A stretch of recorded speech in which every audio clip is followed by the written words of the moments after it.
าวแห้งนะครับมาติดส่วนอีกฝั่งหนึ่งกันก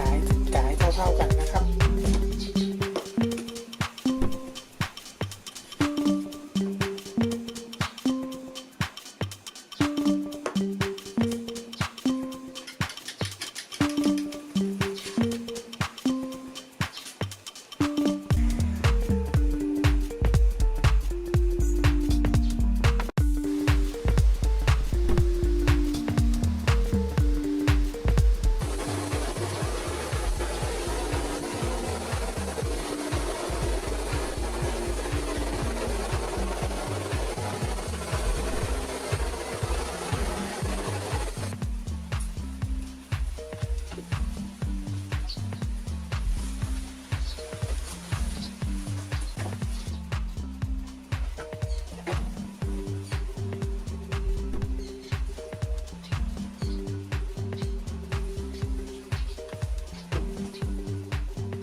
การ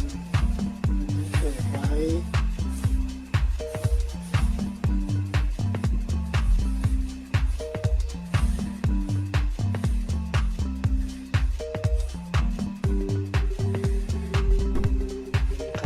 โล่งเสร็จแล้ว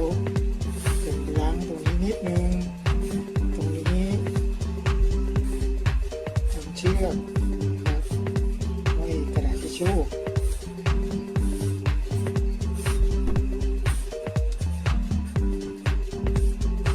ครับตรงนี้ก็ไว้ตั้งอุปกรณ์เล็กๆพวกขวดแชมพูอะไรเงี้ย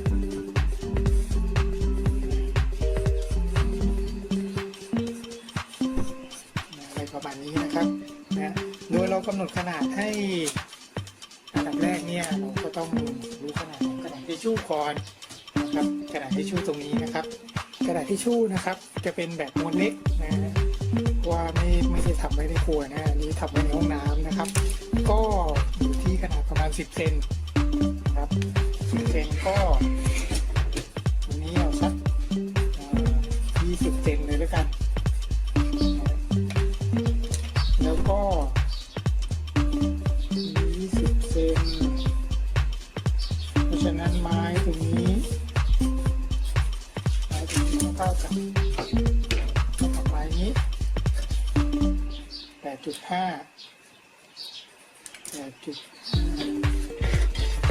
ครับก็เท่ากับว่าจะต้องตัด20 เซนเนี่ย2 อัน20 cm คูณ2 แล้วก็ตัด 8.5 คูณ 2 นะครับก็จะได้เป็น2ฝั่งเราไปเริ่มกันเลยนะครับก็เส้นท้ายนะครับวัดแล้ว20 เซนนะครับให้ได้ประมาณนี้นะครับ ต้องเอาไปตัดชิ้นต่อชิ้นก่อนนะครับเพราะว่าเขาเรียกว่าของเลื่อยนะเลื่อยเนี่ยมันจะกินนะครับมันจะมีระยะที่มันกินอยู่เพราะฉะนั้นเนี่ยถ้าเราวัด20เลยเนี่ยพอตัดเสร็จแล้วมันจะไม่20เป๊ะนะฮะมันจะ20มันจะขาดไปหน่อยนึงนะครับขาดตรงอะไรขาดตรงร่องฟันเลื่อยนะขาดตรงร่องของฟันเลื่อยนะครับเพราะฉะนั้นผมแนะนำว่าให้ตัดก่อนนะตัดแล้วมาวัดซ้ำอีกครั้งหนึ่งพอได้ไม้3ชิ้นแล้วนะครับตอนนี้ตัดชิ้นที่4นะครับชิ้นที่4จะต้องอยู่ระหว่างนี้นะครับก็คือเท่ากับ7 เซนเอาละครับชิ้นนี้จะพิเศษกว่าชิ้นอื่นหน่อยนึงนะครับชิ้นพิเศษก็คือว่ามันจะต้องเท่ากับตรงนี้พอดีวางนี้นะครับมันจะต้องเท่ากับอย่างนี้ซึ่งก็คณีได้ว่ามันประมาณ17 เซนพอได้อย่างนี้แล้วปั๊บอย่างนี้เลยครับทำขึ้นมาคราวนี้เรามาติดกาวที่ใช้ก็คือกาวร้อนธรรมดานี่นะครับกาวร้อนอย่างนี้เลยนะครับเลย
ำก่อนนะครับ เพื่อที่จะยิงตะปูนะครับ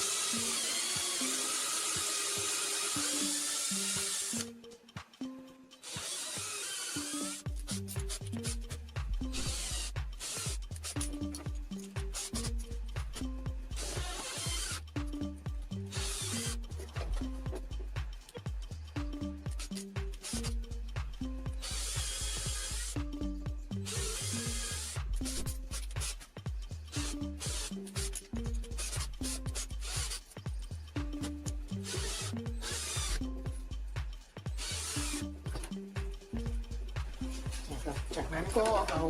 เลื่อยครับอุด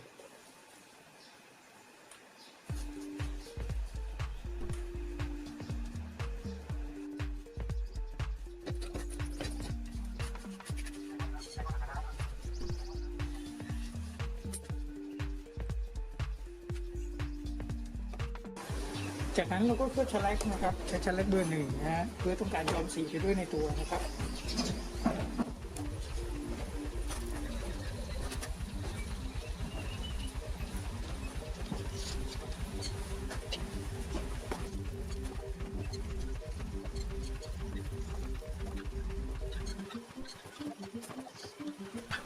ก็ขอบคุณมากครับสำหรับการรับชมคลิปนี้นะครับหวังว่าเป็นไอเดียดีๆนะครับไอเดียหนึ่ง